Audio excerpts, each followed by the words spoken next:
So I'm back obviously, and it's been quite long since I created a video due to the fact that I have been so caught up with a lot of things: assignments, school, tests, controls, study, part-time jobs, and everything. So I cannot kind of like balance a lot of things, and I think I'll tell you everything about what's going on in the vlog that I have going on right now. Well, in today's video, I'm actually going to analyze on how cost of living basically is in Russia. And as a student that has been living in Russia for almost like 3 years, come on, girl, tell me how you feel. I think about you all the time.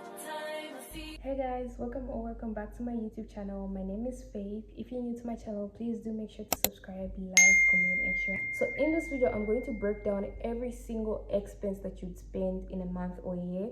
That includes tuition fees, accommodation, transportation fees, and grocery shopping, and not forgetting fun, obviously. So do make sure to stay tuned and watch the video to the end, and do make sure to leave a comment down below. If you have any questions, you can also ask me down below in the comment section, or you can send me a message on Instagram, TikTok, or Pinterest. I'll definitely respond. For my email is strictly for brand collaboration, so please do take that in mind.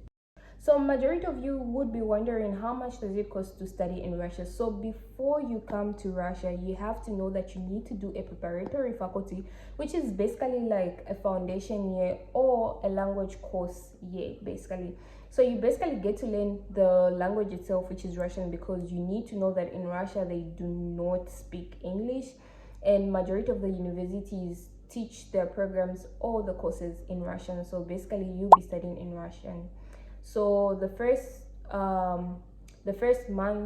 year of your living in Russia, you basically be in the preparatory faculty, which is your foundation year, and you'll be learning Russian language. So how much does it cost for a Russian language course? So at my university in Yekaterinburg, I think I'm just gonna put a file here so that you can see how much it costs to study preparatory faculty at my university, but it should be lesser than 200,000 rubles, and I'll try by all means to kind of like change the money to dollars so that you guys can actually know the prices in dollars more than in rubles, because you yet don't understand the currency. So I'll definitely use dollars for you guys to understand more. So for the preparatory faculty, it literally costs less than 200,000 rubles. At other universities or other smaller cities, I think it will be much cheaper, like 150 rubles or cheaper. And at big cities it could be more than 2,000 rubles, 200,000 rubles, sorry. So it depends with the school that you go to. So if you want to know the fees, I think it would be better if you do visit the school's website and send them an email or send them a message asking on how much the school fees are, so that they could definitely send like a program, like a whole program course, or like courses and programs and fees for the programs or anything like that. I don't know if you do understand what I'm trying to explain. The second point, or the second big three that I have on my list, is basically accommodation rent. So when it comes to accommodation rent, for anyone that's coming here on a sponsorship, like a self-sponsorship, I'll definitely advise you to live in a student accommodation, and that's if you can't afford to rent an apartment. So apartments could be pricier depending on the city or the location that you search for. If you're looking for an apartment within the city, it's more expensive, like super expensive, compared to like an apartment far away from the city. But if you do get an apartment far away from the city, it's gonna include you to start using more of like taxis or Ubers in order for you to get to your classes so that you're not late. But obviously we do have buses, trams, and metros that move around the city almost every single minute. And under my university, accommodation really differs, but I can tell you that accommodation literally starts as low as 1,000 rubles. Other university, it's mostly like 1,000 rubles and higher.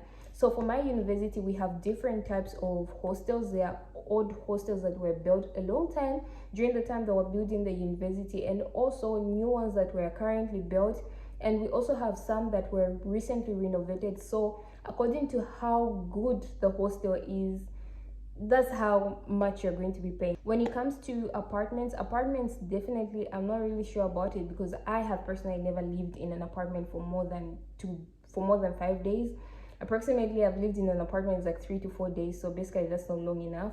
But in an apartment, as much as I've heard, you can definitely pay from like 15,000 rubles per month to like more than, depending on the type of studio apartment that you're looking for. But you also need to put in mind that having or living in an apartment does include you paying like utility bills, which includes water prices, like water bills, electricity bills, and at the end of the month they always remove like a bill list of how you've been using water, how you've been using electricity, etc. But then the third and the last thing on my big three most important expenses that you're going to be paying is medical insurance. So when it comes to the medical insurance, every single year you need to renew your medical insurance. So there are different types of medical insurances. There's the one that's the normal one that we mostly as international students get, which costs about 5,000 rubles, which I'm going to put in dollars obviously. It costs about 5,000 rubles, and it starts from the time you pay to the year ends to the next academic year basically. So it's like an entire full over an academic year. My second part of the video, which I'm going to be talking about the monthly expenses. When we talk of monthly expenses, obviously I'm talking about groceries, food, stationery, toiletries, mobile phone, internet, Wi-Fi. We're talking about local transportation fees, etc. On groceries, so basically you spend about 4,000 to 10,000 rubles in a month, or you could spend more or lesser. That's if you decide to be cooking from home. But if you decide to be eating outside, like in a stolovaya, or just going out to eat, like have dinners, lunch, supper, anything, you're going to spend double to triple the amount that I've mentioned. So the second thing that I'm going to talk about is transportation fee. So when it comes to transportation fee, obviously it differs with the city. Like I mentioned, transportation fee for a one round trip is basically 33 rubles in Yekaterinburg. Other cities is like 45, other cities is 90. So I'll definitely advise you to search up. In Yekaterinburg, we only pay 33 rubles, and that's when we use like the card, or you use like a paying terminal. Like there's a terminal in the buses where you pay. And then if you're paying by the QR code, it's basically 29 rubles when there's no promotion. If there's a promotion, we pay about 24 rubles basically, which is cheaper, like 9 rubles off your student, like your transportation fee. But for most of you that are going to be living like far from the university campus, or you live like in the new hostels, or like you get on buses like too much, I would advise you to get a transportation card, which is basically available for like student basically. So you can get a student transportation card that has unlimited use every single month. So you basically buy it for like 2,000. So you basically buy it for like 200 rubles, and then every single month you're going to be depositing about 1,700 rubles for an entire month coverage, unlimited transportation fee. So which is a good thing, because you get to save at least a ruble, even if it's not that much, but you get to save a ruble. The second thing I'm going to talk about is the mobile phone internet. So when it comes to internet, we have different types of networks in Russia. That's like Beeline, Megaphone, and Tinkoff. Then there's also Tele2, which I've never seen before, but yeah, there are more than that, I guess, but these are the ones that I mostly know of. I currently use Beeline, and for Beeline I pay approximately 500 rubles for 20 GB plus 100 minutes and some SMSs. I don't know how many SMSs, because I barely use SMSs in Russia. Then if you'd like to use Wi-Fi, other universities do provide free Wi-Fi, and also majority of the hostels, accommodation, buildings in Russia do provide free Wi-Fi. But if you do decide to get your own Wi-Fi, I don't know how much it costs, but if I do find out by researching, I'll definitely put it right here so that you know the price of a Wi-Fi router and how much you're going to be paying for Wi-Fi. Then the other fourth thing I would like to talk about is VPN. Obviously, when you come to Russia, you need to know that there's a lot of sanctions in Russia, and these sanction things, like, they've been going on for years now. And I think it's something that you need to know. And VPNs are very hard to navigate around, because there are times where they stop working. So I would literally advise you to also put a payment for your VPN your budget, because you're definitely going to need it. So for certain VPNs, like this VPN that I'm definitely going to put here, you're going to be paying about 4,000 rubles for a month. That's like a monthly unlimited use, and it's faster and better, and you don't get to experience anything. Because currently, like I said in one of my previous videos, WhatsApp calls and Telegram calls have been banned. So basically you cannot make a proper call with without an internet failure without a VPN. So you basically need to use your VPN in order to make a call on WhatsApp or Telegram. So do make sure you put your VPN monthly payments in your budget, because you're definitely going to be needing to pay for that. Then the other thing I'd like to talk about is toiletries and also kitchen utensils. That's like a one thing when you come and you arrive, how much you can spend. I think for toiletries you can spend about approximately 1,500 rubles, depending if you get things, because even if you get things, it's not like they're going to finish in a month basically, like when it comes to toiletries, because toiletries sometimes you even use them for like 2 months.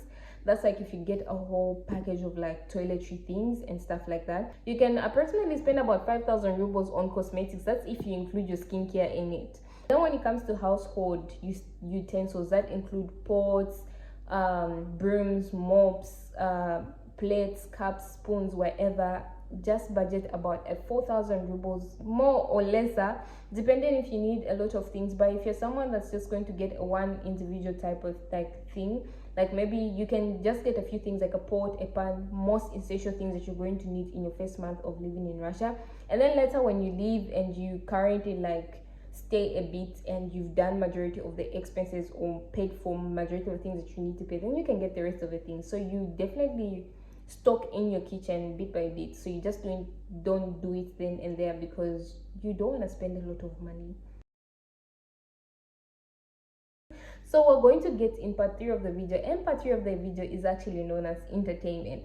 So when it comes to entertainment, you're obviously not going to be spending your entire time in books, part-time job, moving about. You obviously need to go out once in a while, because during winter it gets so cold that you get depressed. Depression, anxiety, homesicknesses are real in Russia. Like you definitely get them when you come here. There are a lot of things that you can do in Russia during any season, like whether winter, spring, autumn, summer. Like there's so many activities, and I'm sure a majority of you wouldn't even manage to finish almost every single activity. So on my list, the first part that I have is going to cafes, restaurants. So if you go to a cafe or a restaurant, you approximately, like in a cafe, you approximately spend about like 200 rubles to like 600 rubles, depending on what you get. But once in a while to go to a cafe and just hang out, chill with friends, just have a discussion, or even just going on study dates. That's for people that actually study well when they're outside. So yeah, which is quite affordable. When it comes to restaurants, there's so many different types of restaurants in Russia. They're affordable and pricey ones, cheaper ones, and stuff like that. And I think you'll definitely research that. So I'm just gonna put 2 apps that you can use to research on which cafe or restaurant you can go to. Mostly I use Yandex Maps because it's very easier and better to navigate for me personally. Ever since I came here, it's a bit easier and better for me. So yeah. And then the other fun thing that you can do in Russia, you can visit museums, which are very affordable. Like museums are so affordable, it's like 200 rubles, and sometimes they're even free for students, and they do have discounts if you're a student. And also one thing I want to tell you is that when you come to Russia, don't be scared to ask if they have discount, like student discount, because majority of the stores, like majority of the places, like these fun places like cinemas, museums, some stores like restaurants or cafes, they do have this students discount, where they give you a discount basically for just being a student. So you get benefits for being a student, and instead of you paying a certain amount, it's reduced to a certain amount. If you're going to give me a discount on that, I'm saying yes, because obviously I'm gonna need that discount. Then the other thing that I'd like to talk about is obviously cafes. For cinemas, it's like 500 rubles or even less on other days. And if the movie is outside premiere already, it's been like out for like a month, you can basically watch that movie for like 300 rubles. And majority of the people don't go for movies, but I personally would love to be going for movies more, because they literally help you practice your Russian and your listening skills.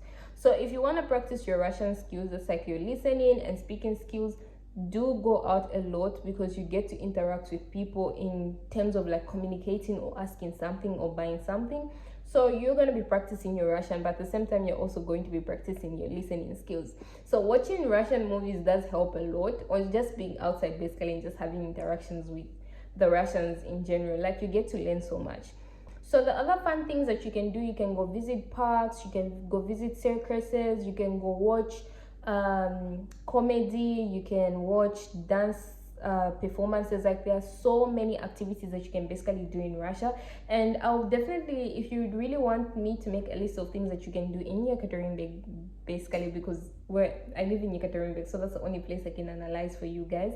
So if you want me to make a list of things that you need to know, basically all you need to do in Yekaterinburg, please do make sure to comment down below so that I can make a video on that. The other thing that I would like to talk about in my part 3 of the video is basically like when it comes to clothing. So when it comes to clothing, immediately you arrive in Russia, or even before you come to Russia, make sure you download these 2 apps. That's Ozone and Wildberries. They're very helpful when it comes to like buying clothing items or anything to do with your skin, body, or anything.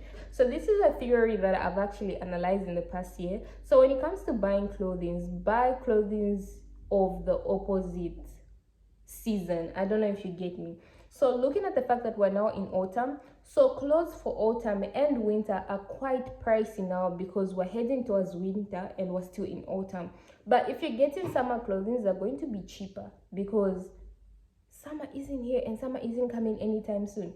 So they're going to be cheaper and affordable. So if you want to buy clothes in the opposite season. For example, we're in summer, buy clothes for winter because they're going to be very cheap. They're always super cheap. Talk about is actually traveling. So when you come to Russia, don't just stay in one city. Like, you have an opportunity to travel to a different city and just know and just explore, because you came here to explore. Obviously, you didn't travel all the way from your country coming to this country just to study and work. You also came to travel and know the place, know the culture, know the people, like know Russia basically. So do travel. Me personally, I have never traveled ever since I entered this country, but obviously I have future plans.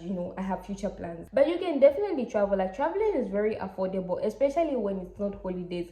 If you want to travel in holidays, it's expensive and pricey. You want to travel in summer, it's very expensive, which means you need to work hard in order to afford a flight ticket or even a train ticket, and also afford just a place. But mostly I would advise every single person to literally buy your tickets in advance, because they're a bit cheaper when you buy them in advance compared to like when you buy them immediately before your travel date. But if you want to travel like during like semesters, like in November, they are quite affordable compared to like traveling in December, January, because January and December is like the holiday, like the festival, like the Christmas festival, New Year festival, holidays. So tickets are super expensive and people travel a lot in Russia. Like, a lot of people do travel in Russia. So do make sure to take your time to travel even to the nearest city in your city where you're living, because you're definitely going to need that exposure. You're going to need an exposure of like going to different kinds of places and stuff like that, just to get to have just an experience. And so if you want to travel outside Russia, you can also do it, and do make sure to inform your university on your whereabouts. So if you're traveling for a day, a week, or anything, do make sure to tell the university, because when it comes to documentations here, they're so serious. So you're not going to be moving anywhere from city to city without informing your university, because if anything happens, your university needs to know your whereabouts, how long you're going to be living in that particular place, and when you're going to be coming back to the university. So they are definitely going to need that information from you. Now we're going to go to part 4 of my video, which is basically like the last part of my video that I'm going to be talking about. So the last part of my video is basically going to be talking about this one-time thing. The first thing on my list is basically buying a SIM card. So when you arrive in Russia, obviously you're going to need a Russian SIM card in order to access the internet, basically. So you need to get a SIM card, and a SIM card, I think the time we came, I got mine at 1,000 rubles, if I'm not mistaken. It's been long, guys. Like, 3 years is a long time.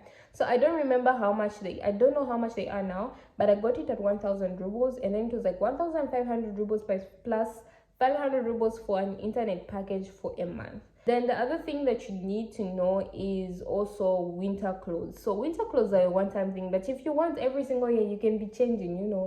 You buy new winter boots, new winter coat, or anything like that. But when it comes to like winter boots, like winter coats, I would advise you to have 2 types of winter coats. That's a long winter coat that's below your knees, and also a short winter coat that's above your knees. The main reason I'm saying this is because winters are very harsh and it gets really cold. So if you have a winter coat that's below your knees, it's going to cover you all the way down, and you're not going to feel as cold as you're supposed to feel, basically. And the main reason you're going to need a shorter winter coat is because beginning of winter is a bit warmish compared to like when you're in the mid of winter, and also ending of winter from winter to spring is a bit coldish, so you're definitely going to need a smaller winter coat or a shorter winter coat during those periods of time. When it comes to winter coats and winter boots, do make sure to stay tuned on my next vlog, because I did take you along to a shop where I showed you how much winter boots really cost. So I really hope that you're looking forward to that video, because I actually did do something for you guys, like a mini small thing. And I really hope that you did enjoy the video and you did really like it. If you have any question on any single thing, like anything you'd like to know or how much something costs, please do make sure to comment down below and I'll simply respond to you guys. And do make sure to give this video a thumbs up, share it with your friends or whoever is planning to come to Russia. And also do make sure to subscribe to my channel and help me get to 2,000 subscribers by the end of the year. And thank you guys for watching my video till the end. And if you really want to connect with me, you can also follow me on Instagram, TikTok and Pinterest, and I'll put the links down in the description box. I just want to say thank you for watching. Do make sure to subscribe and bye. I'll probably see you in my next video. Baby boy, stay on my mind, fulfill my fantasy. Come on, girl, tell me how you feel. I think about you all the time.